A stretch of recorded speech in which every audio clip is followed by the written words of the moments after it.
Assalamualaikum warahmatullahi wabarakatuh. Selamat malam.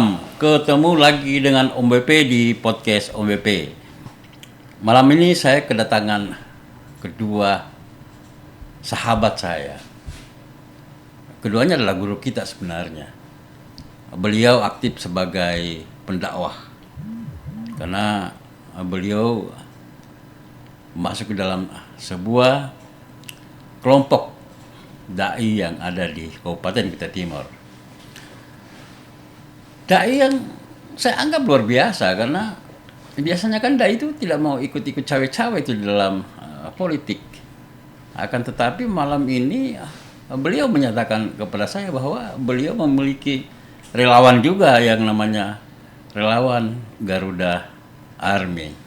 Nah, sebelum kita melanjutkan percakapan kita malam ini, ada judul yang beliau tawarkan kepada saya. Sesungguhnya di pilkada itu,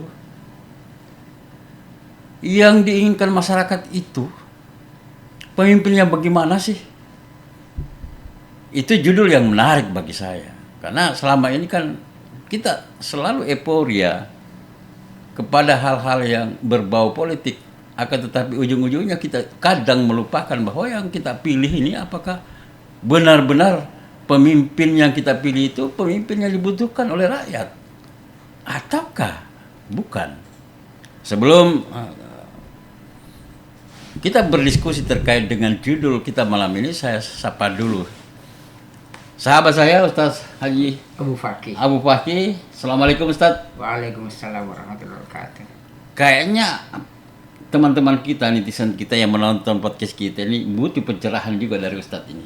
Betul. Ya. Nah kemudian, nah ini dia nih, Pak Muslimin, teman saya di Tanjung Prancis. Kami sering di sana bersama beliau. Tadi saya diingatkan, saya bilang yang mana sih? Memang auranya beda loh. Kalau di pulau itu kan beda auranya kalau masuk di podcast ini. Ini luar biasa. Itu lebih gagah sedikit.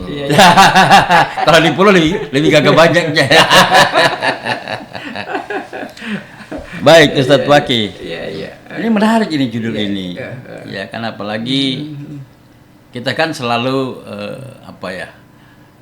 disuguhkan sebuah contoh keteladanan seorang pemimpin, yaitu baginda Rasulullah SAW.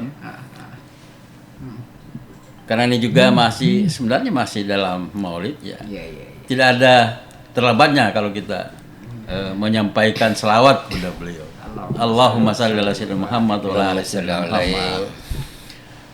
Ustaz Fakih, seorang Yahudi itu pernah menulis di buku 100 pemimpin yang dikagumi atau dikakui dunia. Michael Hart yang menulis bahwa dan menempatkan Rasulullah sebagai pemimpin yang terhebat sampai saat ini. Iya, benar. Apakah judul ini yang Ustaz Fakih ingin sampaikan kepada kita semua, bahwa seorang pemimpin itu sebenarnya harus mencontoh baginda kita Rasulullah SAW? Ya, baik. Assalamualaikum warahmatullahi wabarakatuh. Waalaikumsalam warahmatullahi wabarakatuh. Pertama kali saya harus mengangkat topi, memberikan penghargaan yang setinggi-tingginya. Sebenarnya jauh-jauh hari saya selalu mengikuti podcast Om Wifi ini. Iya. Cuman ini momen yang sangat istimewa buat saya. Bisa ngobrol langsung dengan beliau, orang kita, senior kita. Saya kira tidak ada di Sangatta ini orang-orang senior yang belum berinteraksi. Ya, alhamdulillah Ustaz. Itu karena kan kita selalu menebarkan kebaikan-kebaikan. Benar sekali. Menarik dari apa yang Om Bibi tadi membuka itu ya. Tentang bagaimana seorang Yahudi pun sampai kagum dengan pribadi Rasulullah SAW. Tentu saja pengakuan ini adalah sebuah pengakuan yang jujur, objektif, jujur, sangat objektif, tidak terpengaruh oleh apapun. Sebagai seorang ilmuwan tentu dia harus jujur mengakui dari semua segi, dari semua segi. Walaupun beda keyakinan dan kepercayaan. Terlepas dari keyakinan itu, karena bagaimanapun juga menggali kepribadian Rasul Sallallahu Alaihi Wasallam itu sama dengan kita menggali lautan, mencelupkan jari kita ke dalam lautan, apa yang ada di ujung jari kita, nempel jari kita, itu yang kita ketahui tentang pribadi Rasul Sallallahu Alaihi Wasallam. Sebenarnya itu yang sekedar itu yang kita Al-Quran sendiri sampai menyatakan ya Ustaz ya. Nanti Ustaz yang menyampaikan ayatnya ada beberapa dalam Quran ternyata Ali Imran 159 itu bagaimana Rasul Sallallahu Alaihi Wasallam itu bagaimana pola Rasulullah SAW itu berinteraksi langsung dengan sebagai pemimpin umat, sebagai kepala negara, sebagai pemimpin agama, sebagai pemimpin sebuah komunitas yang multi etnis dan sangat heterogen gitu ya. Namun ada kepribadian khusus Rasul Sallallahu Alaihi Wasallam yang tidak mungkin kita tiru, yaitu diturunkan wahyu kepada beliau. Tetapi sebagai seorang manusia biasa kita bisa meneladinya. Sebagai manusia biasa kita sesungguhnya didesain Rasulullah SAW itu didesain oleh Allah Subhanahu Wa Taala sedemikian rupa sebagai manusia biasa. Untuk kita ikuti jejak langkahnya. Untuk kita contoh. Itu kita contoh. Untuk kita teladani. Ada ayatnya sampai dia Taubah 128 saja. Bunyinya begini. Dan itu di dalam kitab Al-Barzanji. Selalu diulang-ulang saudara kita yang ketika saat Maulid. Betul. Selalu ada ayat begini. Auzubillahi minasyaitonirrajim. Bismillahirrahmanirrahim. Laqad ja'akum rasulun min anfusikum azizun 'alaihi ma 'anittum harisun 'alaikum bil mu'minina raufur rahim. Nanti beliau yang menjabarkan. Sesungguhnya telah datang kepada kalian. Seorang manusia dari kalangan kalian sendiri. Artinya beliau itu manusia biasa. Dari kalangan seperti kita. Manusia biasa yang berdarah-darah, yang sakit, yang sehat.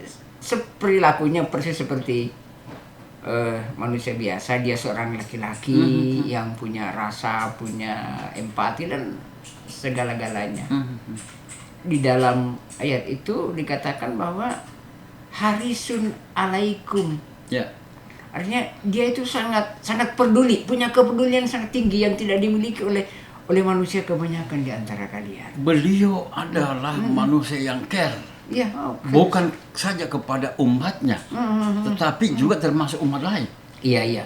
Sampai Ustaz Muslimin, sampai seorang Yahudi pun ya, suatu ketika Om Wifi itu ya, itu seorang kisah tentang Yahudi. Bagaimana Rasulullah SAW itu begitu membekas di benak semua orang. Suatu ketika Abu Bakar itu mendatangi putri beliau, Aisyah.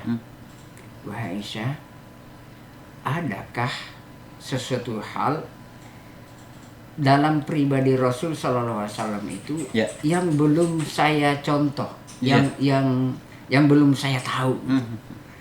Kemudian kata Aisyah, wahai ayahanda, ada. Apa itu? Kebiasaan Rasul Sallallahu Alaihi Wasallam itu pagi-pagi pergi pasar. Pergi ke pasar. Iya. Yang dilakukan itu Om Wifi adalah Rasul SAW kalau di zaman kita sekarang ini membeli nasi bungkus. Iya. Kemudian belum mendatangi seorang tua renta buta Yahudi dan disuapi makannya. Iya. Ini Yahudi ini. Ini Yahudi. Iya. Dan setiap hari apa yang disampaikan narasi yang dibangun oleh Yahudi buta itu adalah ya kata-kata yang tidak pantas untuk pribadi Rasul Sallallahu Alaihi Wasallam. Sementara disuapin ini, dia mengatakan, tapi dia kan tidak mengatakan. Dia tidak melihat, Tidak melihat. Sementara disuapi, tapi dia katakan begitu. Hanya merasakan. Saya tahu katanya, ada seseorang di Madinah ini yang saya sangat benci, yang tidak sangat saya ketahui. Jangan sampai engkau mendengarkan pembicaraannya, jangan sampai engkau kemudian berinteraksi dengannya. Dia itu adalah Muhammad. Nah, itu dia kata. Sementara Nabi sendiri ini yang sedang menyuapi. Sedang menyuapi. Iya. Saya tidak ada orang yang saya paling benci di dunia kecuali dia. Iya. Ini menjadi apa namanya, tragis ceritanya Ubibi ketika Sayyidina Abu Bakar As-Siddiq berkata, kalau begitu Aisyah, saya akan menggantikan peran Rasul Sallallahu Alaihi Wasallam. Jadi dengan apa namanya, dengan kelembutannya, Abu Bakar juga boleh ke pasar beli makanan, suapin. Karena si Yahudi ini merasa ini kok beda ini. Ini beda. Tidak biasanya tidak seperti yang dilakukan oleh Rasulullah, perilakuannya. Tidak seperti yang Yahudi bilang, responnya. Sepertinya bukan orang yang kemarin yang sering saya menyuapi saya sarapan. Iya. Ini Abu Bakar yang menyuapi ini. Menggantikan. Iya. Ini orang yang berbeda ini Yahudi. Terus Sayyidina Abu Bakar bertanya, wahai, dari mana engkau tahu? Ya. Engkau kan tidak melihat saya. Dia bilang, dari perlakuan, tangan lembut, dan cara kamu menyuapi saya berbeda dengan yang kemarin. Ada kelembutan yang tidak dimiliki oleh Abu Bakar. Iya. Padahal kita Abu tahu Bakar itu sudah luar biasa lembut, dermawan. Tetapi si Yahudi ini mampu merespon, merasakan, sangat membekas, ada perbedaan yang sangat mendasar dari perlakuan. Iya. Orang yang sama, bukan orang yang sama. Saya tahu persis siapa ya. Iya. Kemana orang yang kemarin saya menyuapi saya itu? Iya. Kata si buta Yahudi. Iya, nanya itu. Iya. Kemana orangnya? Saya tidak mau disuapi kecuali orang itu. Dia bilang, ketahuilah, orang yang sering menyuapi engkau itu kemarin telah meninggal dunia. Telah tiada. Saya menggantikannya. Iya. Sekarang Yahudi tanya begini, Om. Memang siapa dia? Iya. Memang siapa dia? Dia itu yang selalu setiap hari kau caci maki. Orang yang menyuapimu itu adalah orang yang selalu kau caci maki. Dia adalah Muhammad Rasul Sallallahu Alaihi Wasallam. Iya. Iya. Orang Yahudi itu berteriak tidak sadar, meraung dengan ekspresinya yang begitu mendalam, menyesal telah kehilangan sosok yang begitu yang tadinya dia kayak cimaki apa segala macam. Jadi dengan sayang sekali. Iya. Asyhadu an la ilaha illallah wa asyhadu anna Muhammadar Rasul. Langsung bersahadat. Iya. Si Yahudi buta ini. Iya. Jadi inilah pelajaran bagi kita, Om. Siapapun yang ingin jadi pemimpin, ya, siapapun yang ingin menjadi pemimpin, wabil khusus di Kutai Timur ini, berlaku lembutlah kepada siapa. Oke, baik Ustaz Fakih. Sebentar kita kulit masalah siapapun yang menjadi pemimpin di Kabupaten Kutai Timur ini harus berlemah lembut. Itu sebentar kita kupas. Ini menarik tadi, ini banyak hikmah sebenarnya yang disampaikan oleh Ustaz Fakih dari kisah antara Yahudi buta yang setiap harinya disuapi oleh baginda Rasulullah Sallallahu Alaihi Wasallam, kemudian meninggal, ya kan? Dan begitu mengetahui bahwa baginda sudah meninggal, langsung mendapat hidayah dan mengucapkan syahadat di hadapan Abu Bakar. Nah, ke Ustaz Muslimin. Oke. Kalau Ustaz Muslimin melihat kisah tadi, kemudian dihubungkan dengan ayat suci Al-Quran, kira-kira di ayat-ayat berapa saja itu terkait dengan pemimpinan itu? Baiklah, kita bincang-bincang ini Ustadz mungkin tidak cukup satu kali. Iya. Tadi saya di jalan, mungkin kita perlu beredisi. Tidak tahu jadwalnya kapan kita bisa nyambung.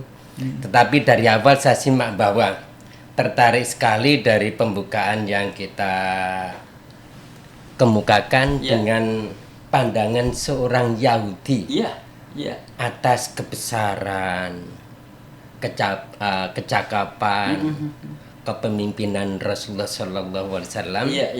Itu adalah salah satu pandangan yang objektif, walaupun beda keyakinan. Itu objektif karena dari sisi language atau dari sains, dari pengetahuan. Itulah fungsinya akal sehat. Akal sehat. Maka saya sampaikan cerita dari seseorang yang awalnya membenci perilaku figur karena ketidaktahuannya, sehingga ada salah satu makalah menyampaikan begini, Ahbib habibaka haunamma asa bagi doka yaumama wa abagid bagi doka haunamma asa ayyakuna habibaka yaumama. Artinya begini, bencilah orang, sayangilah orang yang kau cintai biasa-biasa saja. Sayangilah orang yang kau cintai biasa-biasa saja. Siapa tahu di kemudian hari menjadi musuhmu. Kebalikannya, wa abagid bagidoka haunama asa ayyakuna habibaka yaumama. Bencilah musuhmu sekedarnya, biasa-biasa saja. Siapa tahu di kemudian hari menjadi kekasihmu. Sebagaimana yang telah disampaikan tadi, begitu bencinya kepada Rasulullah SAW, akhirnya menjadi kekasih yang luar biasa. Kembali kepada Profil Rasulullah SAW. Beliau itu adalah manusia biasa. Disampaikan dalam salah satu ayat, wa ma yantiku anil hawa in huwa illa wahyu yuha. Muhammad tidak berbicara menurut hawa nafsunya. In huwa illa wahyu yuha. Tetapi yang dibicarakan adalah berdasarkan wahyu Allah Subhanahu wa ta'ala. Kalau sudah wahyu Allah Subhanahu wa ta'ala yang menuntun kepada manusia, di mana salahnya?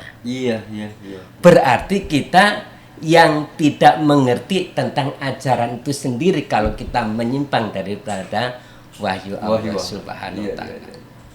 Nah, berpijak dari Duriyah Rasulullah SAW dalam menyebarkan rahmatan lil alamin ini, ada salah satu hadis menyampaikan, alaikum bisunnati wa sunnati khulafair rasyidin al muhdiyina. Artinya kamu sekalian umatku wajib mengikuti sunnahku, ajaran-ajaranku, kata Rasulullah SAW. Wa sunnati khulafair rasyidin al muhdiyina, dan perilaku ajaran-ajaran khulafair rasyidin yang telah mendapatkan petunjuk, termasuk yang dilakukan oleh Abu Bakar Siddiq tadi. Nah, di dalam mengelola pemerintahan, Rasulullah SAW adalah seorang raja, seorang nabi, dan multi talenta dalam pengetahuannya. Bukan saja raja, tapi dia juga pemimpin. Pemimpin. Kan biasanya kalau raja gini, Ustaz. Raja itu apa yang dikatakan raja itu adalah titah. Titahnya. Kalau pemimpin kan di zaman itu kan banyak juga non muslim kan. Ya sama lah dengan kehidupan kita hari ini. Betul. Bahwa katakanlah di sebuah daerah itu kan bukan hanya muslim. Di situ ada Kristen, di situ ada Hindu, di situ ada Buddha dan sebagainya. Dan Rasulullah bisa menempatkan diri sebagai pemimpin negara dan mengayomi semua umat beragama yang ada di negaranya. Oke. Jadi saya tertarik multi keyakinan yang ada pada masa Rasulullah SAW. Itu ada salah satu kisah. Kisahnya adalah saat gubernurnya Amr bin As dan khalifahnya Umar bin Khattab. Gubernur Mesir. Itu adalah gubernur Mesir akan memperluas masjid. Iya. Ada tanah Yahudi miskin karena orang miskin dan orang kecil dianggap nggak ada apa-apanya, singkirkan saja. Oh. Gusur. Jadi sewenang-wenang. Gusur aja, sewenang-wenang. Ini si gubernur Mesir ini. Ini si gubernur Mesir ini. Akhirnya si Yahudi yang miskin itu memberanikan diri karena di mata hukum setiap pribadi adalah sama derajatnya. Itu yang menjadi keberanian si Yahudi miskin. Akhirnya memberikan diri menghadap Khalifah Umar bin Khattab. Apa jawabannya? Umar bin Khattab mengambil satu tulang digaris straight. Kemudian tolong ini berikan kepada Umar bin As, gubernur. Iya. Apa makna kira-kira Ustadz? Tolong dijelaskan, kita bergantian. Jadi begini, Ustadz Afwan, mohon maaf, mungkin ini penjelasan yang jauh dari lengkap ya, tetapi mari kita ambil maknanya bahwa ketika Umar bin Khattab menggaris lurus tulang itu, Yahudi itu bertanya dalam hati, kenapa bukan surat? Kenapa tulang? Kenapa tulang? Kenapa harus tulang yang digaris dengan pedang? Kemudian tulang itulah yang harus saya tunjukkan ke gubernur. Nah, berbekal tulang itu, Om Wipi, kemudian Yahudi ini pulang ke Mesir. Menghadap Umar, menghadap Amr bin As. Begitu melihat tulang itu, gubernur itu gemetaran, Pak. Takut, bergemetar, badannya itu seperti gempa bumi itu. Yahudi kaget. Memang ada apa dengan tulang itu? Memang ada apa? Dia bilang, kamu tahu nggak makna dari tulang digaris pedang itu? Artinya adalah pedang itu akan meluruskan batang leher saya, akan menebas batang leher saya jika saya tidak berbuat adil, tidak berlaku lurus, tegak lurus di atas keadilan, meskipun dengan seorang non-muslim. Saya tidak boleh. Itu hebatnya. Nah, itu luar biasanya, Om Wipi, mendengar penjelasan Amr bin As itu. Yahudi itu lagi-lagi masuk Islam. Dan kemudian berkata, bangunlah wahai wahai gubernur, bangunlah di atas tanah itu sekehendakmu. Akhirnya dengan ikhlas malah diserahkan. Iya. Tapi karena seorang Amr bin As itu takut luar biasa dengan pemimpin satu komandonya itu, dia tidak berani. Dia tetap membangun masjid, tetapi tidak menggeser gubuk Yahudi itu. Sampai sekarang tuh. Itu menjadi situs sejarah di Mesir. Ada masjid di Mesir namanya Masjid Amr bin As, menjadi warisan UNESCO, Pak. Jadi tetap saja itu seperti disisakan itu tanah Yahudi itu melingkar itu sebagai bukti jejak-jejak keteladanan Rasul sallallahu alaihi wasallam, kita bahkan kepada gubernur dan khalifahnya. Dan inilah kemudian yang kenapa Allah Subhanahu wa taala itu memuji dan mengingatkan Rasul sallallahu alaihi wasallam dalam surah Ali Imran ya 129. A'udzubillahi minasyaitonir rajim. Bismillahirrahmanirrahim. Fabima rahmatin minallahi lintalahum. Walau kunta faddan ghalidhal qalbi lan faddu min haulik. Artinya maka disebabkan karena rahmat Allah lah kamu berlemah lembut kepada mereka. Jika sekiranya kamu berbuat kasar, berhati keras, niscaya mereka akan menjauh dari sekelilingmu. Ini fakta, Pak. Fakta sejarah yang kemudian ada situsnya. Yang terus mengalir, yang terus mensejarah kepada pemimpin berikutnya. Jangan kita pernah berharap bahwa orang akan lanjut memimpin. Sifatnya amanah ada waktu yang kontemporer. Oke, sekarang kita tarik ini. Ini kan kita sudah bercerita nih. Kenapa tadi saya tarik kepada persoalan sejarah itu? Karena kan, mohon maaf, kita di Indonesia kan mayoritas. Ya. Dan rata-rata pemimpin kita itu kan dari Mayoritas. Iya kan? Kepala daerah, gubernur, iya kan? Bisa saja ada di luar itu, mohon maaf, kecuali daerah-daerah tertentu di Indonesia, katakanlah di Manado atau di Irian, di NTT, iya kan? Tetapi kan mereka juga menjalankan, saudara-saudara kita non-muslim itu menjalankan juga pemerintahannya sesuai dengan ajarannya. Karena saya yakin bahwa tidak ada satu ajaran agama pun yang menyuruh pemimpinnya untuk sewenang-wenang kepada rakyatnya. Nah, kita tarik ke belakang. Iya kan? Kebetulan ini kan kita mau masuk pilkada nih, Ustaz. Iya kan? Nah, pertanyaannya tadi itu. Iya. Pemimpinnya bagaimana sih sebenarnya yang kita butuhkan di pilkada ini, bil khusus di Kabupaten Kutai Timur? Iya. Begini, mohon izin dan untuk kepada pemirsa semuanya. Saya pribadi itu merasa malu sebagai seorang muslim, Pak. Iya. Merasa malu kepada sebagai seorang muslim yang notabene seluruh pemimpin tertinggi pucuk pimpinan negara ini sebagian besar ada mulai dari Bung Karno sampai hari ini semuanya muslim dan semuanya bergelar haji. Kita punya presiden seorang kiai.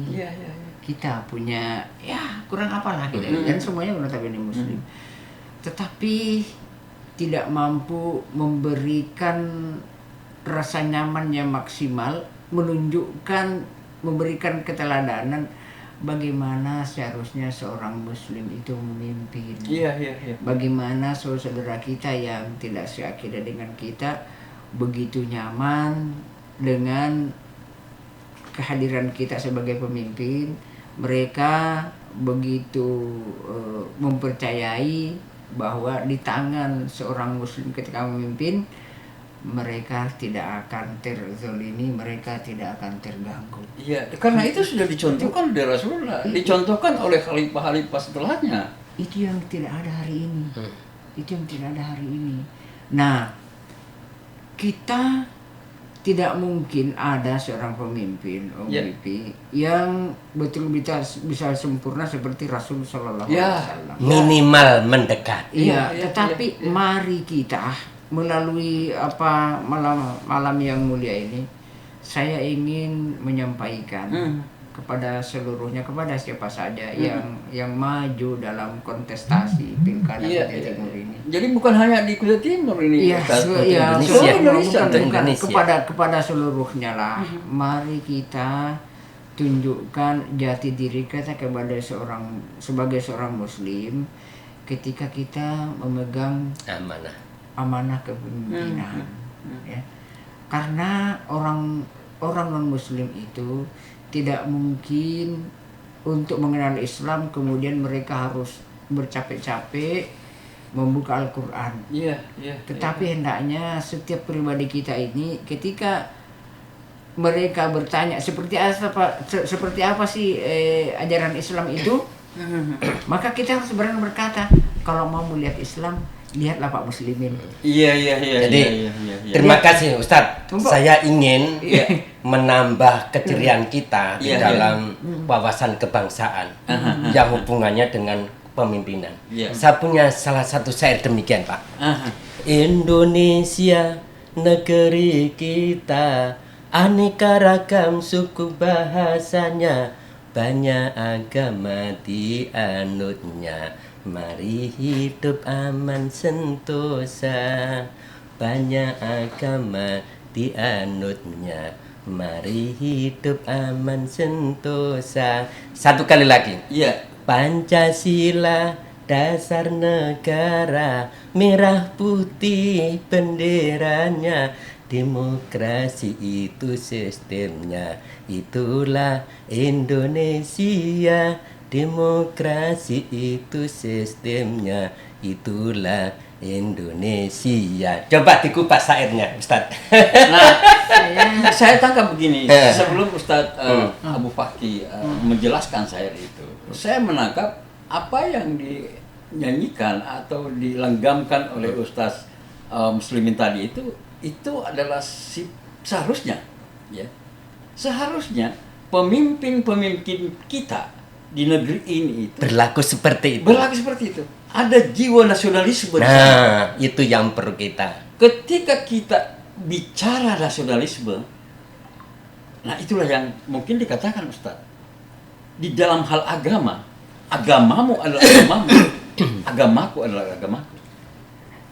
Ya, tetapi di dalam kebangsaan, di dalam kedaerahan, kita adalah sama, kita adalah bersaudara. Silakan Anda beragama Kristen, beragama Hindu, beragama apapun yang diakui oleh negara, tetapi kita bisa duduk bareng bersama. Gimana Ustaz? Itu kekayaan budaya Indonesia yang luar biasa. Jadi sebenarnya pluralisme itu mau tidak mau harus kita akui, harus kita akomodir. Dan itu kan sebenarnya sudah ada di dalam bingkai ketika Rasulullah SAW menjadi seorang kepala negara. Rasulullah SAW itu adalah seorang negarawan sejati. Negarawan sejati, pemimpin negara, pemimpin agama sekaligus. Satu-satunya konstitusi undang-undang tertulis pertama kali di dunia itu kan Piagam Madinah. Piagam Madinah. Betul. Di mana Piagam Madinah itu kan semua mengakomodir seluruh kepentingan masyarakat Madinah pada waktu itu. Di mana salah satu poinnya adalah membebaskan orang-orang agama lain untuk beribadah sesuai dengan keyakinan mereka masing-masing dan berhukum ketika ada peristiwa hukum, mereka berhukum kembali kepada aturan agamanya sendiri. Tetapi manakala mereka ada kasus hukum yang berbenturan dengan Muslim, maka keputusan itu diserahkan pengadilannya kepada tata cara Islam gitu. Tetapi masalah kalau misalnya terjadi kasus hukum antar sesama orang seagama, silahkan diselesaikan menurut agama mereka masing-masing. Dan itu kita tidak pernah membayangkan seperti apa Rasulullah SAW itu kemudian dia punya kebutuhan untuk menyebarluaskan dakwahnya, agamanya, tetapi harus mengayomi mereka yang minoritas. Tidak kemudian Rasulullah SAW katakan, saya ini bukan hanya sebagai kepala negara, saya ini pemegang otoritas kitab suci. Saya berhak untuk mengatur kalian. Yang saya bawa ini adalah titah langit. Tapi kan sebagai kepala negara nggak begitu Rasul. Dalam kehidupan dia tidak mau menggunakan hak beliau sebagai pemegang kedaulatan kitab suci itu. Dia serahkan kepada keyakinan agama masing-masing dalam urusan yang bermuamalah, urusan berinteraksi dengan sesama manusia, intern keagamaan silahkan berjalan.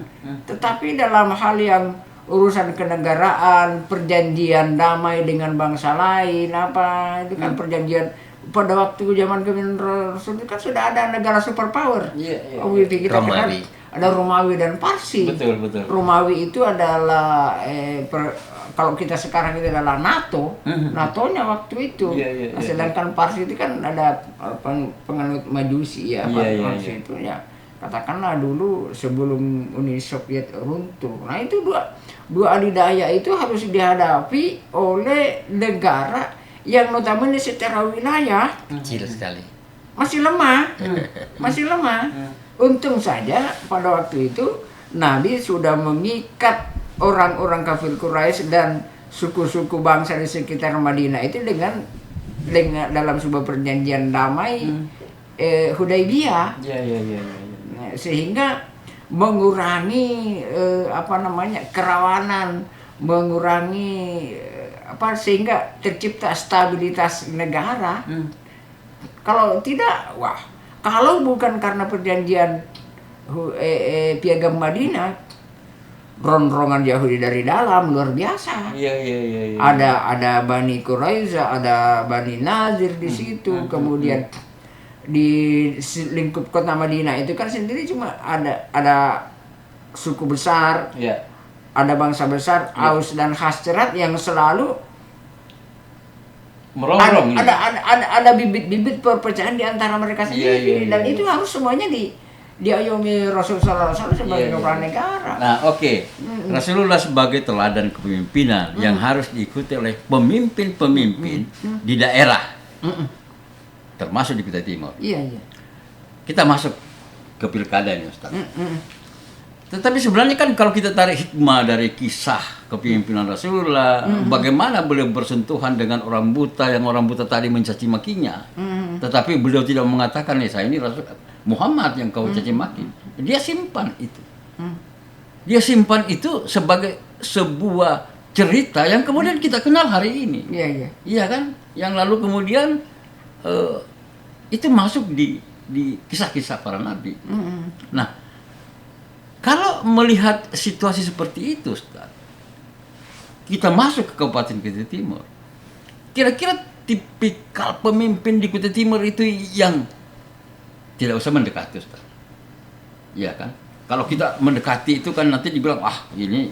Tetapi seakan-akan bahu-bahunya itu arahnya kemana tuh? Kan kita tahu tuh, Ustaz. Jadi begini. Seorang pemimpin itu jangan sampai meminta untuk dipahami oleh semua orang. Kembali dari si buta itu, hikmahnya itu. Iya. Jangan sampai seorang pemimpin itu selalu mendiktekan keinginan-keinginannya, selalu mendiktekan bahwa kalian yang harus memahami saya. Tetapi sebaliknya pemimpin yang memahami karakter masyarakatnya. Itulah yang harus memasang mata dan telinganya, memasang orang-orang terbaiknya untuk mengakomodir kepentingan. Rasa sensitivitasnya itulah yang harus dia bangun di Kutai Timur. Apalagi Kutai Timur ini kan jangkauan secara geografis kita luar biasa. Kalau Om Wifi seperti saya di Sangatta ini relatif tidak ada masalah. Bisa setiap saat minta bertemu dengan bupati, dengan wakil bupati kita setiap saat, insya Allah bisa, selama beliau tidak keluar daerah. Dengan senang hati beliau akan menerima kita. Lalu bagaimana dengan yang di sudut-sudut sana yang ditelen, yang suara mereka pun tidak terdengar karena itu tadi kendala komunikasi sinyal telepon belum ada. Bagaimana ini semua harus selalu hadir orang-orang seperti Amr bin As yang ketika mendapatkan teguran langsung bertindak, selalu sadar diri, tidak kemudian memberikan laporan asal Bapak senang. Seperti itu, Pak. Yang Ustaz Abu ingin sampaikan ke saya dan sampaikan ke netizen kita, bahwa pemimpin itu tidak perlu rakyat yang memahami dia, tapi dialah yang harus memahami kebutuhan rakyatnya. Betul. Dia seorang pemimpin yang ideal bagi kita untuk Kutai Timur saat ini yang sedang berkembang pesat. Seorang pemimpin itulah harus peka. Harus memiliki kepekaan sosial. Iya, mendengar dan melihat realnya. Bukan semata ini, mohon maaf. Menghibur untuk kepentingan instan, sekedar melupakan bahwa Abu Fakih belum makan hari ini, Abu Fakih sakit belum sembuh hari ini, kemudian dihibur dengan datangnya artis. Itu sifatnya kamuflase. Nah, itu kan saya terhibur sesaat, tapi masalah saya tidak selesai. Masalah saya tidak selesai. Yang saya inginkan, saya pribadi, pemimpin itu adalah orang yang memahami agamanya dengan benar. Mampu mempraktekkan agama dengan benar. Seringkali karena begini, Om Wifi, dalam filosofi saya, seseorang itu jika kepada hubungan dengan Tuhannya saja sudah bagus, maka insya Allah tinggal mengingat kuatkan saja lagi agar hubungan dia dengan Tuhannya itu bagus juga kepada di bawah. Sebaliknya, kalau keseharian orang itu saja sudah melupakan Tuhannya, banyak melakukan hal-hal yang sesungguhnya bertentangan dengan agamanya, itu artinya dia sedang berani kepada Tuhannya.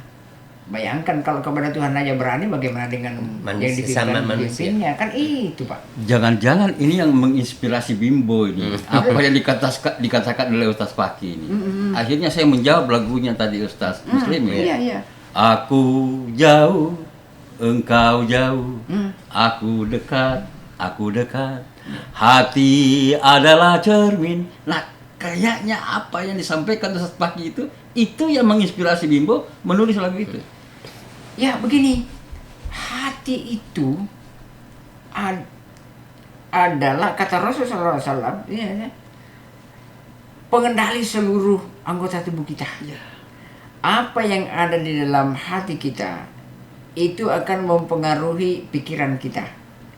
Apa yang ada di dalam pikiran kita akan mempengaruhi tindakan kita. Itu nggak bisa. Karena hati adalah asal dari. Jadi ya, alhamdulillah. Ya, begini Ustaz. Ya. Ustaz Abu Fakih, dari yang antum sampaikan tadi, saya mencoba untuk membantu secara universal. Iya. Seperti apa sih pola kepemimpinan yang diperlukan di Kota Timur ya. Jadi kita membaca sifatnya, bukan membaca secara individu, supaya ini tidak terjadi salah persepsi. Dalam dialog politik yang sering saya lakukan di sini, apa yang disampaikan Ustaz Muslim itu sama dengan lihatlah rekam jejaknya. Bagus. Saya sampaikan dasarnya bahwasanya Rasulullah Sallallahu Alaihi Wasallam menandaskan bahwa tegaknya sebuah daerah, negara, kota, ataupun otoritas kepemimpinan dalam satu wilayah ada 4. Beliau yang pertama menyampaikan kuwatul biladi ala arbaati khisolin. Tegaknya sebuah pemerintahan itu ada 4 pilar. Ada 4 pilar. Yang pertama, biadlil umaro. Adilnya para pemimpin. Ya. Atau salah kita.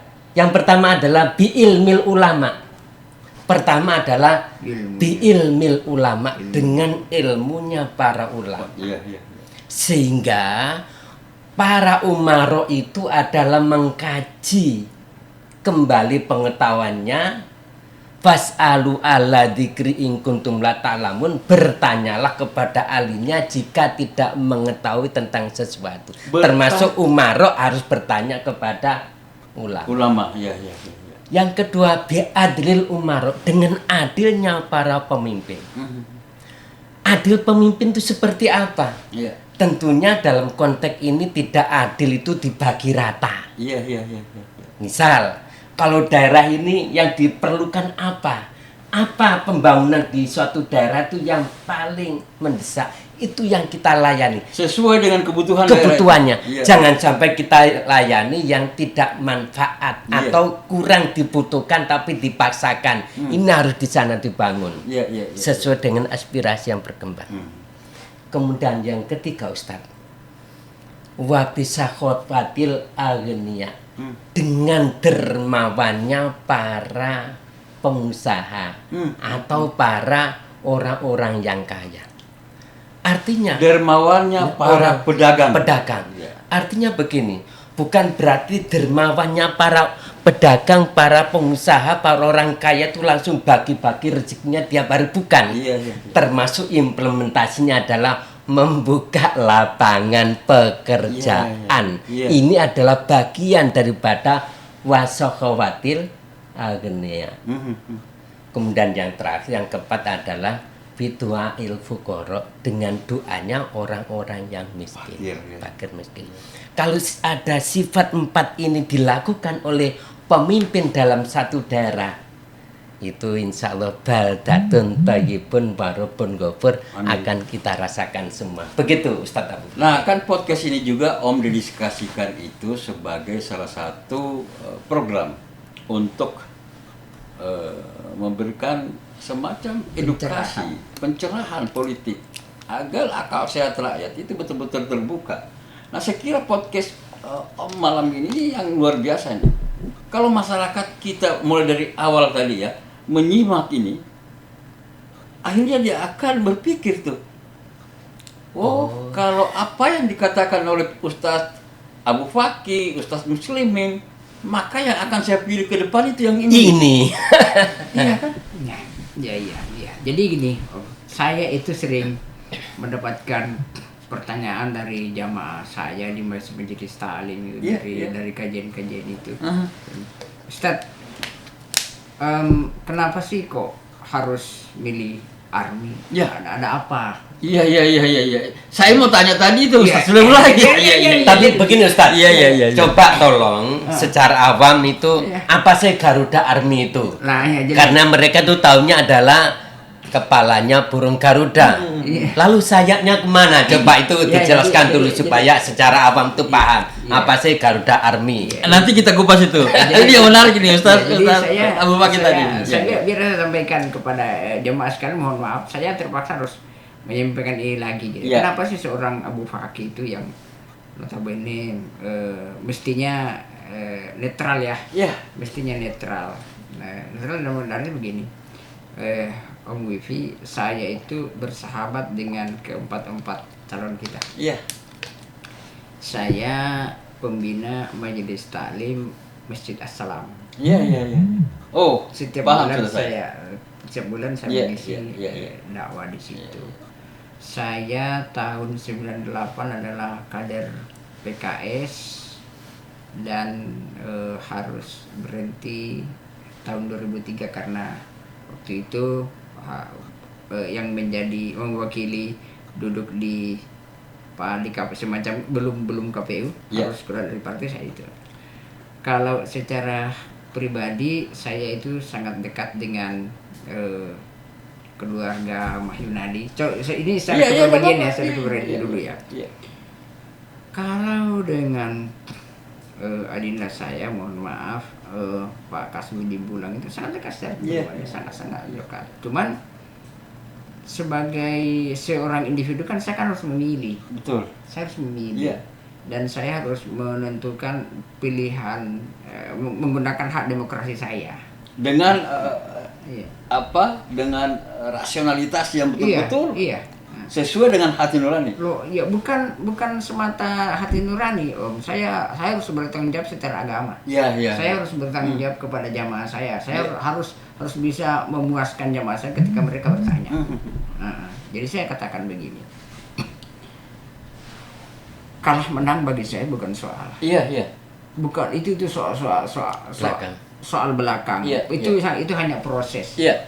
Kalah menang dalam sebuah kontestasi itu soal biasa. Tetapi sebagai seorang dai melekat dalam diri saya tanggung jawab keagamaan. Maka yang harus saya lakukan ketika menentukan pilihan pertimbangannya adalah siapa yang paling menjamin keberlangsungan agama saya. Itu. Tidak ada pertimbangan lain. Saya harus melihat siapa yang sosok yang lebih saya percayai untuk lebih meningkatkan rasa bagaimana saya tetap memastikan agar semua agama, bukan saja agama saya, tetapi bagaimana seluruh keyakinan manusia itu merasa terayomi, merasa nyaman, tidak merasa terancam, dan tidak ada satu golongan pun yang merasa dilebihkan, mendapatkan perhatian lebih sesuai dengan porsinya gitu masing-masing itu. Maka saya menjatuhkan pilihan kepada Army. Nah, kemudian saya bersama dengan beliau, saya di kontak oleh beliau. Ustaz, kayaknya kita memang harus memihak. Iya. Secara hak konstitusi. Itu bunyi teleponnya mengatakan saya, Ustaz, kayaknya kali ini kita harus terang-terangan memihak deh. Kalau harus terang-terangan memihak. Ya, itu bahasa. Jangan abu-abu. Walaupun itu abu fakir. Masih ingat saya kata-kata beliau itu. Apa yang bisa kita lakukan? Saya bilang, kayaknya kita harus bergerak di komunitas kita saja. Iya. Maka saya cari akronim apa yang pantas. Ketemulah saya akronim Garuda. Apa itu Garuda? Gerakan Aktivis Relawan Ulama dan Dai. Itu dalamnya itu. Jadi kami itu bergeraknya segmennya khusus.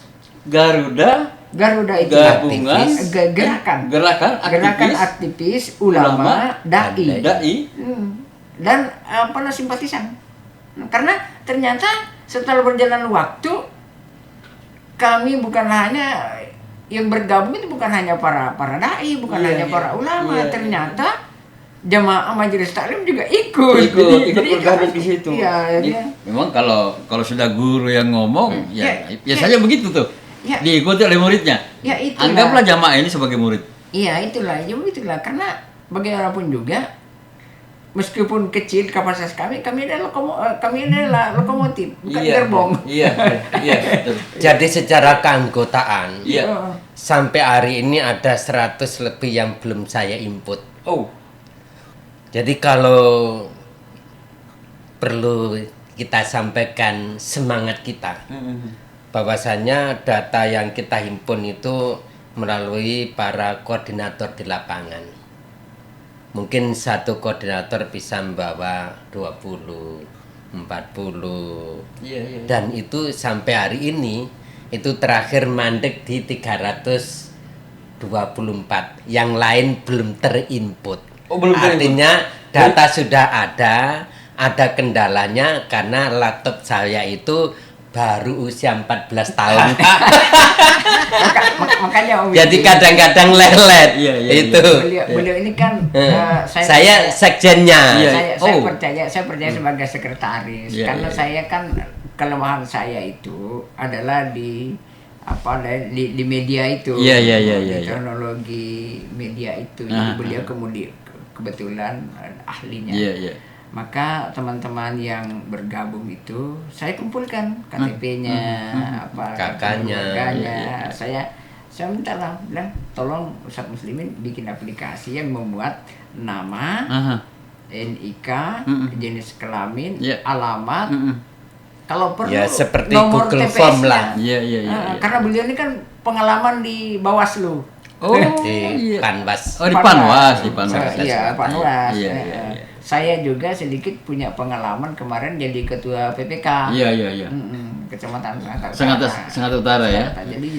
Jadi saya masih sedikit banyak itu bersinggungan dengan teknologi karena pekerjaan saya sehari-hari sampai hari ini masih dipercaya kepala sekolah SMP. Alhamdulillah. Sehingga banyak waktu yang saya pergunakan untuk update data karena saya secara administrasi tidak diberikan jam mengajar karena banyaknya kegiatan. Jadi jam mengajar saya itu adalah pembiasaan bahasa Arab itu di jam 6.10 sampai jam 8. Ini swasta ya? Swasta di pesantren. Jadi di kilo 6 namanya SMP An-Nahdiyah Mambal Ulum. Yang masuk ke dalam itu? Yang masuk ke dalam itu 500 meter dari Jalan Poros. Saya pernah masuk ke sana tuh dengan satu. Nah, sekarang itu baru kelas 1, satu kelas, kemudian tahun depan sudah persiapan 2 ruangan. Insya Allah itu akan kita kembangkan lebih jauh. Ini luar biasa ini, para ustadz ini. Memang ustadz itu kan punya hak politik. Betul. Dia punya hak juga untuk ikut terlibat di dalam gerakan politik. Agar supaya politik ini kan kita mau riang gembira. Politik ini penuh dengan pencerahan, bukan penuh dengan kebencian. Saya pikir para ulama, para dai itu yang namanya kebencian itu kan dikesampingkan. Tidak ada sejarahnya itu. Apalagi para ulama-ulama atau dai-dai kita di Kutai Timur. Nah mudah-mudahan dengan terlibatnya para ulama, aktivis, kemudian para dai, itu kan bisa memberikan pencerahan kepada pemilih kita agar supaya ya sudahlah, yang maju ini kan saudara-saudara kita juga, tidak usah lagi ada main panas-panasan. Apa yang kalian bicarakanlah siapa yang kamu dukung, tidak usah singgung yang lain. Namanya demokrasi harus berbeda. Ya, itu dia. Kalau kita tidak berbeda namanya bukan demokrasi. Lalu kalau kita tidak berbeda, untuk apa ada pilkada? Nah, itu. Iya, sebenarnya. Jadi endingnya siapapun pemenangnya itu yang kita dukung. Ya. Oleh sebab itu, saya bincang-bincang dengan Ustadz Abu Fakih untuk sebuah program ke depan. Siapapun pemenangnya. Konsep saya insya Allah itu bisa diakomodir adalah pengelolaan sampah. Wih, itu luar biasa tuh. Itu nanti kapan-kapan kita Ustadz Muslimin dan Ustadz Fakih saya undang lagi tuh. Makanya tadi saya sampaikan ini kita tidak cukup satu waktu, mungkin perlu edisi berikutnya. Kita akan mengelola bagaimana sampah itu bisa menghasilkan, bagaimana sampah itu tidak menjadi pencemaran, tapi sampah adalah menghasilkan cuan kata sekarang.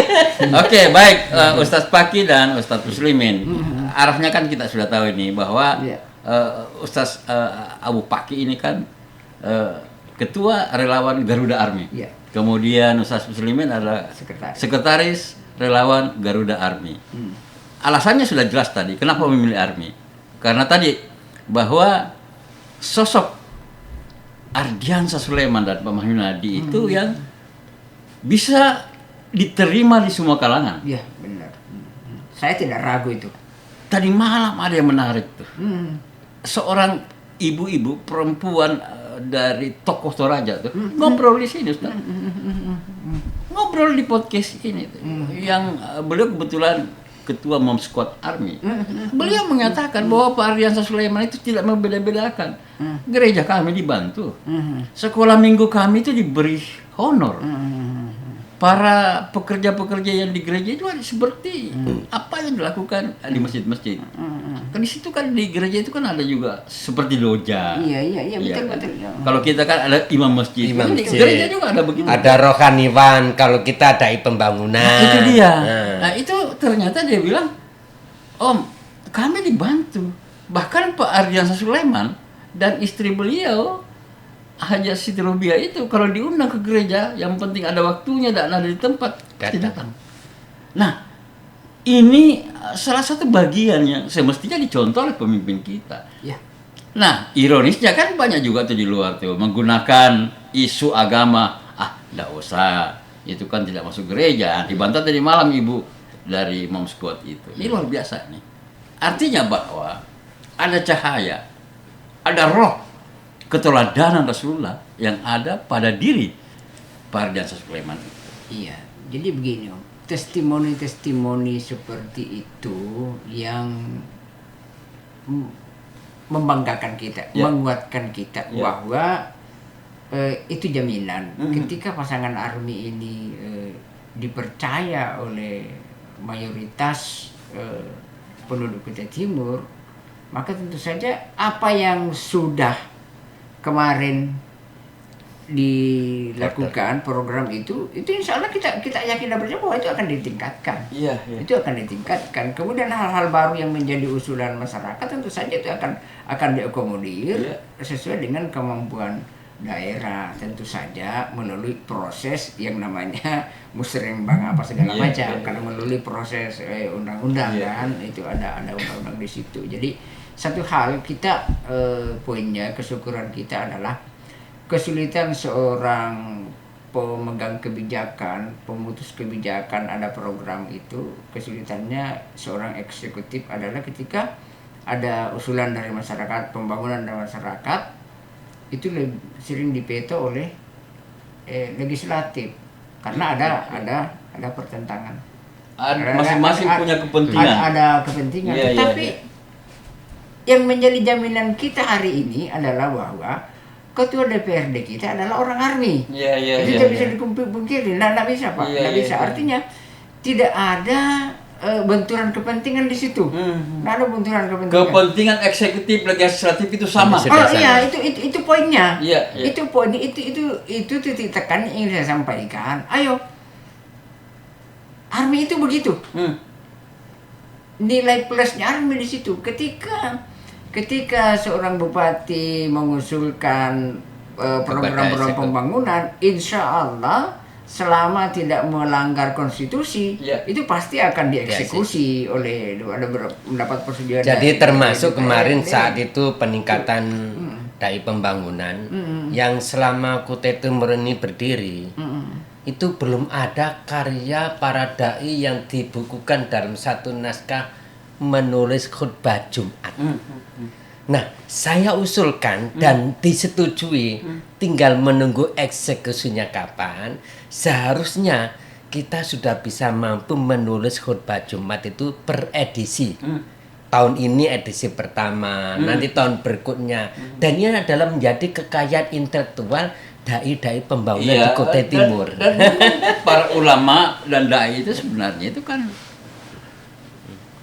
para intelektual yang ada di non formal. Jadi harus karyanya harus dilestarikan. Oke, baik. Ini sudah hampir 1 jam nih. Biasanya nggak terasa.